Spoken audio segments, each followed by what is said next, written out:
Veamos el versículo 33 antes que prosigamos. En su humillación no se le hizo justicia. Fue una cosa injusta cuando Cristo fue ejecutado. Mas su generación, ¿quién la contará? ¿Quién hablará a su generación? ¿Quién describirá completamente a su generación? Porque fue quitada de la tierra su vida. Y el significado de esto es que Él va a tener a este hombre que voluntariamente y calmadamente, sin protesta, va a su ejecución. Él va a tener, un problema. Descendientes, muchos de ellos. Él será el padre de generaciones. ¿Quién podrá contar? Literalmente, eso es lo que el original dice. ¿Quién medirá? ¿Quién podrá poner una figura, un número? ¿Cómo puede ser esto? El etíope, el canciller, está preguntando, si ha sido ejecutado, ¿cómo podrá tener una generación, numerosas personas, un gran número de personas que no puedan ser contadas, un número incontable? ¿Quién la contará? Dice, a su generación, porque su vida fue quitada, dice, de la tierra. Tú quizás pensarías superficialmente de la manera en la cual es puesto esto, es que significa, ¿quién hablará acerca de su familia? ¿Por qué? Porque no tendrá, porque será ejecutado. Pero no significa esto. ¿Quién podrá contar, describir acerca de lo que él ha pasado? De este evento, porque él será ejecutado. ¿Quién es este hombre? Pregunta el canciller, que a través de su muerte dará vida a sus hijos, tendrá una generación. Y Felipe le explica, Cristo Jesús y lo que él ha logrado en su muerte, y la gran compañía que serán traídos a ser salvos por la gracia de Cristo. Versículo 35. Entonces Felipe, abriendo su boca y comenzando desde esta escritura, le anunció el evangelio de Jesús. Sí, él dice aquí, le anunció, predicó. Es un acto de testificación personal. Cuando predica, había miles. Cuando Felipe predicaba muy a menudo, grandes multitudes, y él levantaba su voz y proyectaba su voz, y había un gran sentimiento de honestidad cuando predicaba a la multitud. Pero no puede ser esto ahora. A este noble africano, él predicó, él le habló sinceramente, de una manera calmada, pero con toda la pasión de su predicación que podía ser representada en esta testificación. Sus sentimientos por la alma de este hombre, su deseo por él, la honestidad y la certeza por la cual él hablaba a Cristo, el Salvador del mundo, que vino y sufrió y morir en agonía en el Calvario, y tomó el castigo y los pecados de aquellos que serían redimidos. Y todos sus sentimientos y su preocupación y su certeza. Entonces es pues razonable para Lucas utilizar la palabra anunciar o predicar. Entonces él no gritó, no lo intimidó, no puso presión en él, pero aún esta certeza y esta preocupación y el sentimiento estaba ahí, y el afecto. Todo esto ciertamente vino a tomar lugar. Entonces Felipe, abriendo su boca y comenzando desde esa escritura, le anunció el evangelio de Jesús. Habló del pecado, habló de la obra redentora de Jesucristo. El versículo está en Isaías 53. Todo estaba enfocado en el Calvario. Y esa es nuestra labor. Nosotros creemos que nadie viene a Cristo a no ser por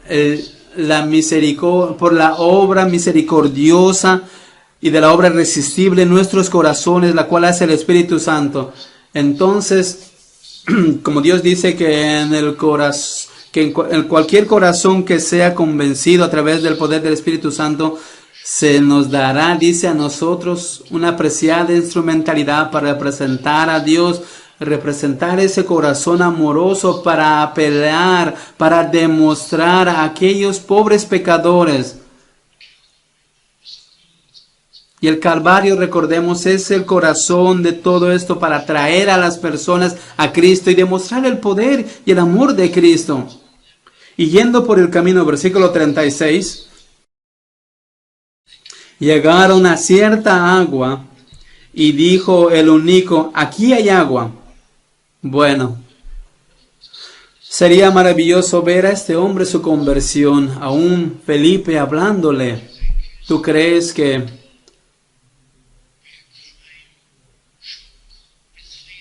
este gran hombre que estaba en asombro escuchó hablar a Dios, se encogió? ¿Y cómo es que Cristo sufrió en carne por ti? Quizás derramó lágrimas este canciller porque vio su pecaminosidad y vio el gran amor de Cristo y entendió. Sus ojos fueron abiertos.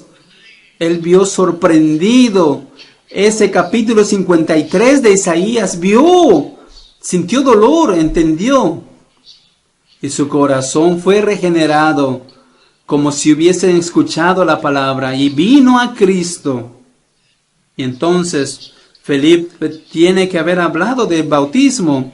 Quizás le dijo de una manera anecdótica acerca de los bautizos en Jerusalén, los bautizos en Samaria, cómo es que las personas dejaron sus vidas antiguas, y le habló de la muerte, la vida pasada, enterrada en la tierra, que simbolizaba eso, la resurrección a una nueva vida con Cristo, caminando con Él.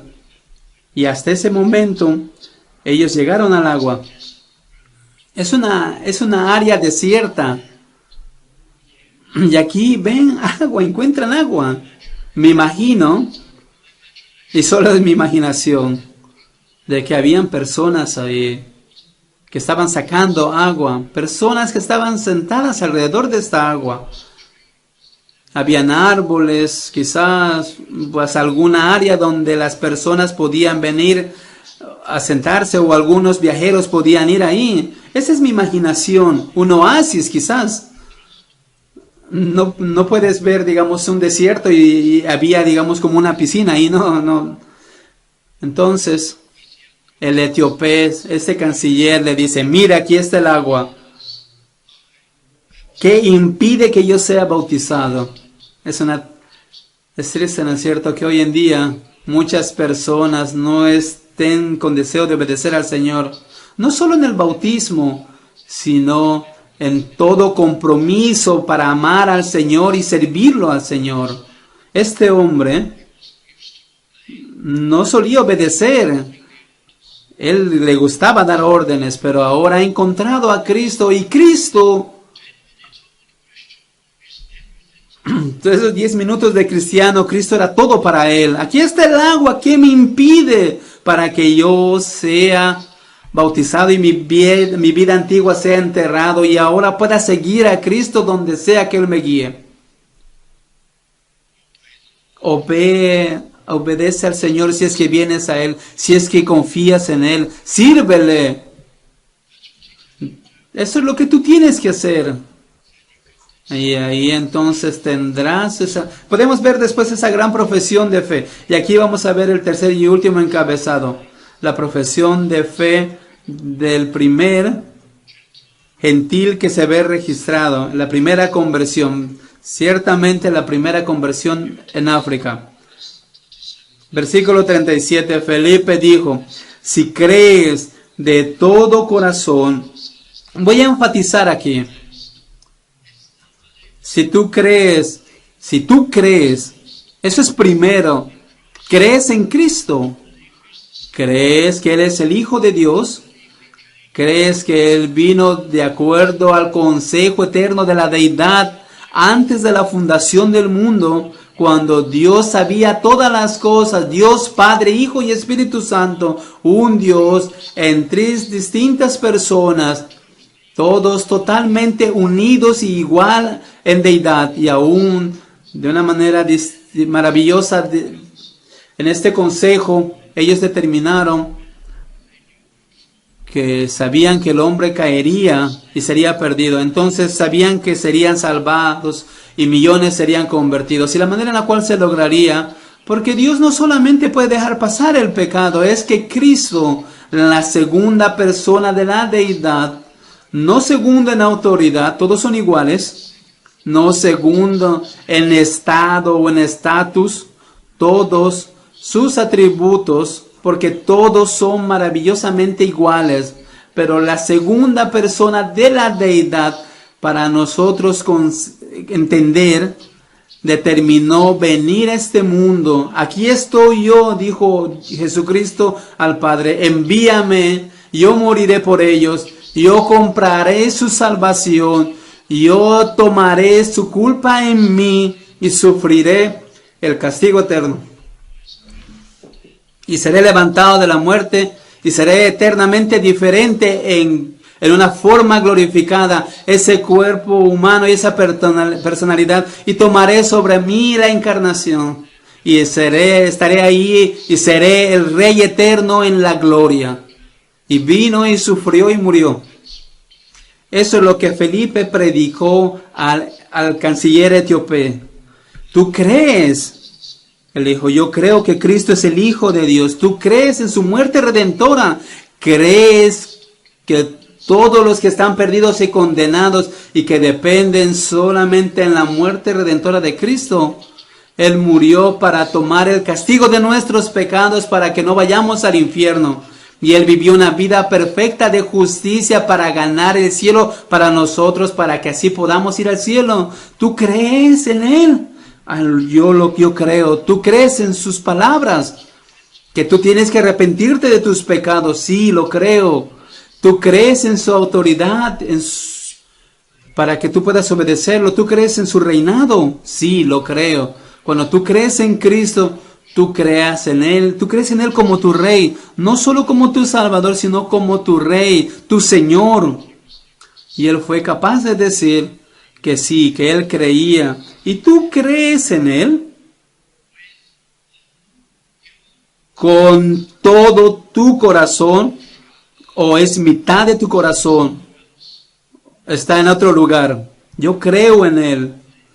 Yo creo en su muerte por los pecadores. Yo creo que solo Él puede salvar. Yo creo que Él es maravilloso. Pero también creo en este mundo. No voy a dejarlo. No voy a dejar mi mundo entretenido, el entretenimiento mundano. No voy a dejar mis ambiciones. No voy a dejar mi vida que sea vista y admirada. No voy a dejar estas cosas. Mi adoración a estas estrellas mundanas. Mi corazón está parcialmente para Él y parcialmente para mí y para este mundo. ¿Tú crees en Él con todo tu corazón? ¿Lo amas a Él? ¿Lo deseas a Él? ¿Deseas vida en unión con Él, con Cristo? Y entregas todas las otras cosas a un segundo lugar, tercer lugar, cuarto lugar. ¿Tú crees? Esta es la profesión que Felipe quería escuchar. ¿Vas a entregar toda tu vida a Él? ¿Tú crees en Él con todo tu corazón? Y respondiendo dijo, al final del versículo 37, creo que Jesucristo es el Hijo de Dios. Sí, lo creo con todo mi corazón, todo lo que Él es, todo lo que Él ha hecho, y Él será mi Señor y mi Rey. Y mandó parar el carro, y descendieron ambos al agua, Felipe y el eunuco, y le bautizó. Cuando subieron del agua, el Espíritu del Señor arrebató a Felipe, y el eunuco no le vio más. Esta es una pena, ¿no es cierto? Yo creo que Felipe hubiera querido hablar largo con él y más, para preguntarle más cosas. abrir la palabra y explicarle más, escuchar más acerca de su maravilloso Salvador. Pero no. Felipe tenía que ir, el eunuco no tenía que escuchar estas cosas de Felipe. Pero él estaba seguro, porque sería bueno. Bueno, es muy fácil, era muy rápido el bautismo, eras salvo y te bautizabas. Hoy en día no somos tan rápidos, tomamos tiempo hoy en día. ¿Por qué tomas tu tiempo, pastor? ¿Dónde está la escritura que te da autoridad para hacer eso? Bueno, tú sabes, cuando el evangelio era predicado a las personas y ellas eran convertidas, en ese tiempo era muy difícil ser un cristiano. Si estabas preparado, podías ser sacado de tu casa. Podías ser rechazado. Si eras un judío, podías ser rechazado. Era una traición nacional recibir a Cristo. Era una cosa difícil. Era más fácil para una persona profesar y tomar las consecuencias. Tú sabías exactamente que tenía que haber una obra de la gracia en su corazón. Tú te puedes bautizar una vez. Lo mismo que los gentiles. Tú convertides y eres sacado de tu familia. No participarías es como los gentiles. No podrían negociar, serían sacados de su trabajo, no tendrían familia. No tendrías oportunidad para nada. Pues bueno, tendrías que vivir por la fe. Era difícil profesar a Cristo. Podrías bautizarte una sola vez en esos entonces. Ahora tú te conviertes a Cristo y queremos estar seguros. Tenemos una respuesta bíblica, no apurarnos. No, tenemos una responsabilidad bíblica. Que hay personas que solamente asumen y no hay evidencias de que ellos son salvos. Entonces tomamos un poco de tiempo. No puedo darte un versículo para probar esto, pero tenemos que ser responsables y cuidadosos. Pero hay personas que esperan mucho tiempo y no hay duda en eso. Y el primer hecho de obediencia para el Señor, o el primer acto de obediencia para el Señor, no puede esperarse meses, años, es mucho tiempo. Pero llegaré a la conclusión, al final del versículo 39. Y el eunuco no le vio más y siguió gozoso su camino. Gozoso, esto nos recuerda que tenemos que regocijarnos, somos creyentes que nos regocijamos. Queridos hermanos, lo digo con cautela.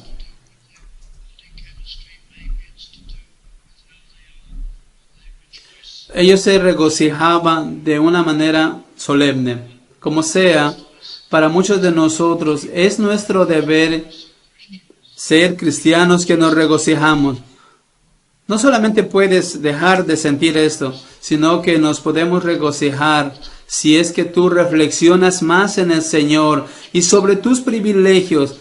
Tú reflexionas más, das gracias, alabas más, caminas con Él firmemente, obedientemente. Y eso te ayudará a ser un cristiano que se regocija. Y entonces tú serás alguien que tiene más poder para testificar y serás protegido del pecado y estarás cerca al Señor. Y Felipe,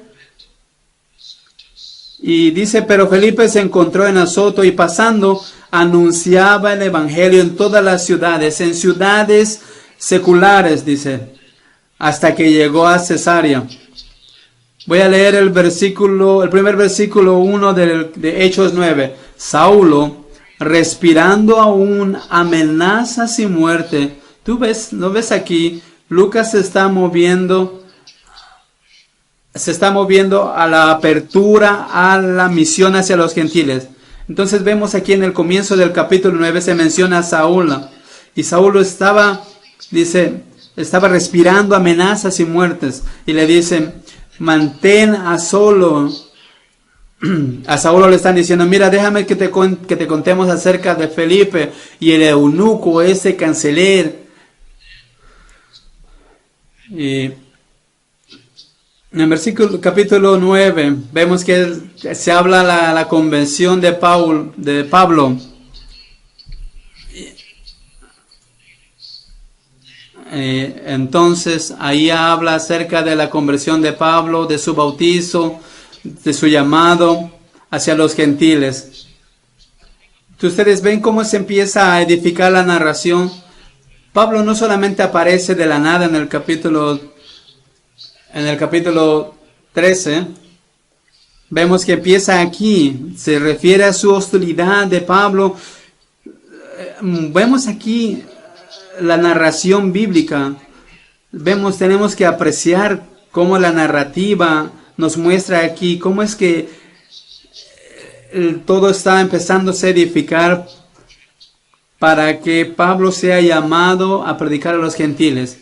Comenzó esto con un africano y se abre a un gran corriente de bendiciones. Ese es el método, ese es el sistema, pero recuerda nuestros encabezados en esta mañana. Brevemente, la gran comisión ahora es implementada.